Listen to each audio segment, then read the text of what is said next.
They told the world Marcus Hale was dead at exactly 6:42 a.m.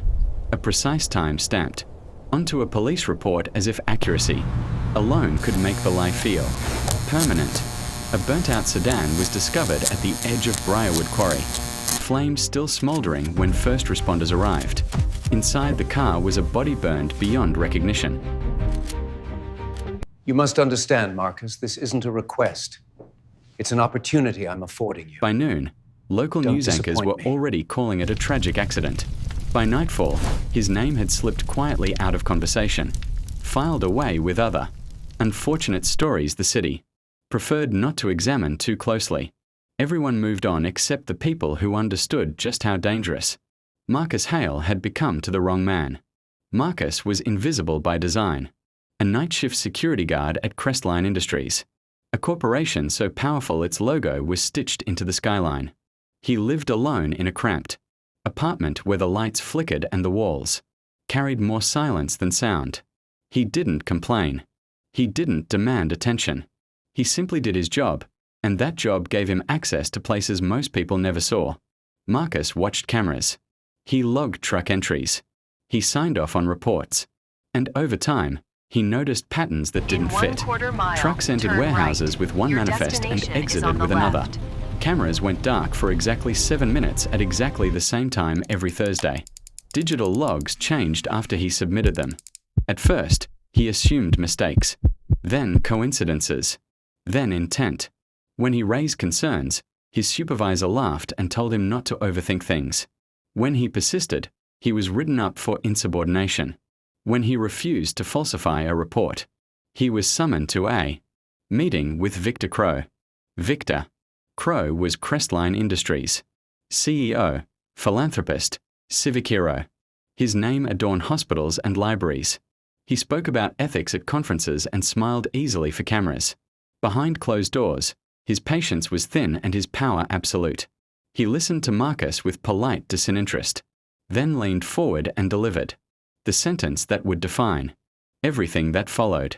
"You're a nobody," he said calmly. "Nobody listens to nobodies." 2 weeks later, Marcus Hale was declared dead. Crestline released a statement expressing condolences and announced a memorial scholarship in Marcus's name. Victor Crow called the loss unfortunate and emphasized the importance of mental health resources for employees. The city applauded the gesture. The narrative was sealed. But at 9:17 p.m. on the night Marcus supposedly died, his phone rang. The caller was Lena Ortiz, the only person Marcus trusted enough to tell pieces of the truth. Lena was a freelance data analyst, sharp, methodical, allergic to official explanations.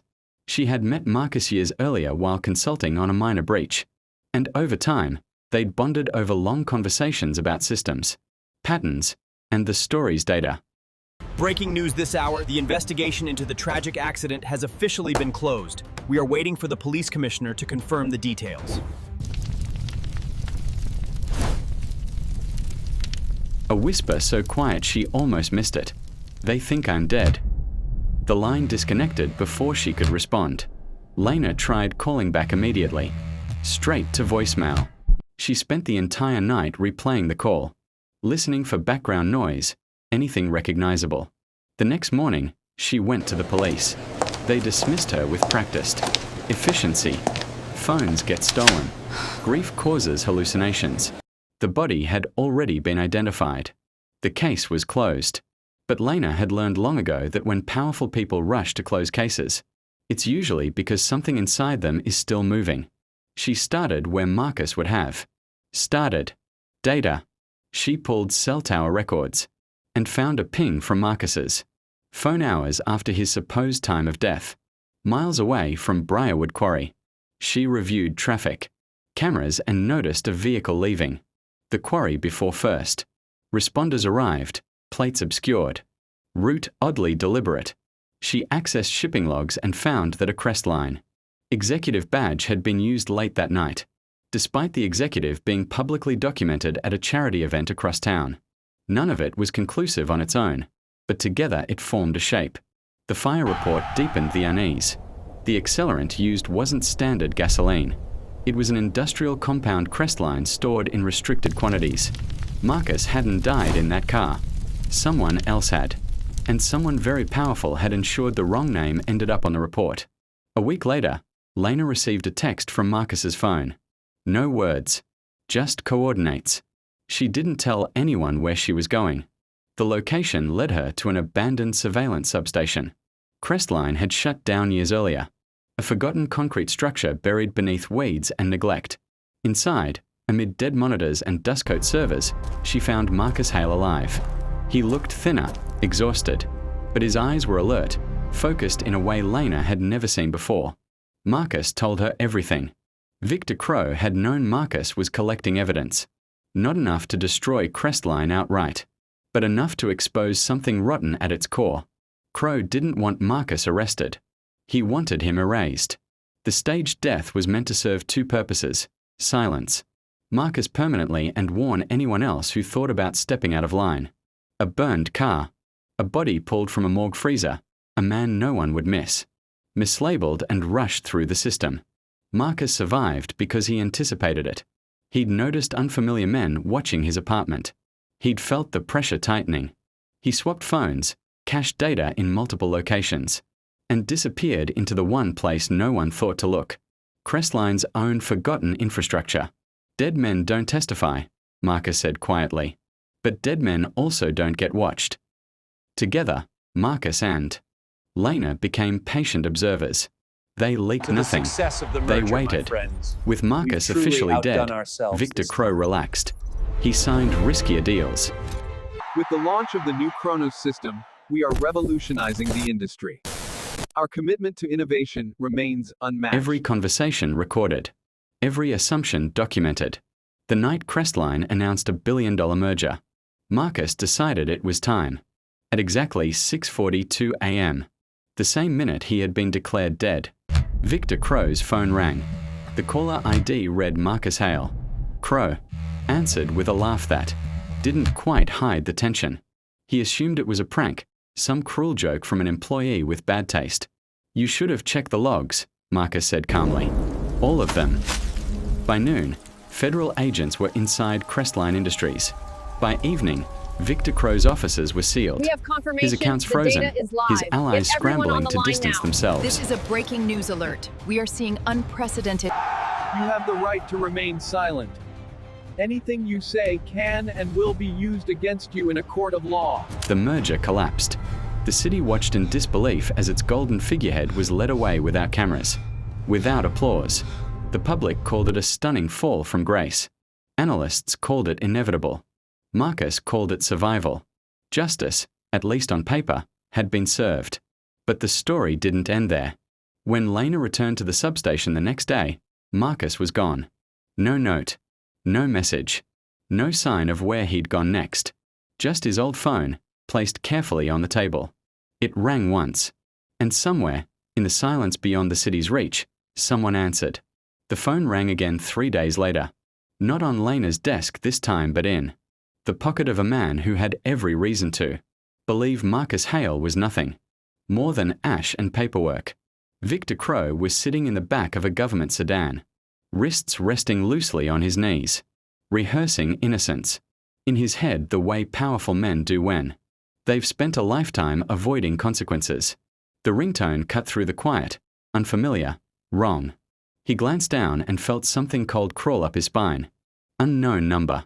He didn't answer at first. He told himself it was nothing. Then the phone rang again. When he finally lifted it to his ear, the voice on the other end was calm, almost gentle. You taught me something, Marcus said. Power doesn't panic when it's threatened. It panics when it's exposed. Crow's face drained of color. He looked around the car as if Marcus might be sitting beside him, as if death itself had taken a seat. You're dead, Crow whispered. Marcus smiled on the other end of the line. A smile Crow could hear even without seeing it. That's what you paid for, Marcus said, and then the line went silent. Crow never made it to his holding cell. Before the sedan reached the federal building, a sealed injunction halted the transfer. Phone calls were made. Names were invoked. Within hours, Victor Crow was released pending further investigation. The media framed it. Mr. Crow, how do you respond to the allegations? What about the victims, Mr. Crow? Will you be appealing the verdict? Lena watched the coverage in disbelief. She had believed the fall would be final. She had believed evidence was enough. Marcus had warned her otherwise. Systems protect themselves, he'd said, even when they rot. That night, Lena found an envelope taped to the underside of her desk. No return address. Inside was a burner phone and a single line written in Marcus's careful handwriting. "He's not finished. Neither are we." The phone rang before she could process it. Marcus didn't waste time. He told her Crow's release wasn't a failure. It was confirmation. "If he can still move," Marcus said, "it means we are closer than he thinks."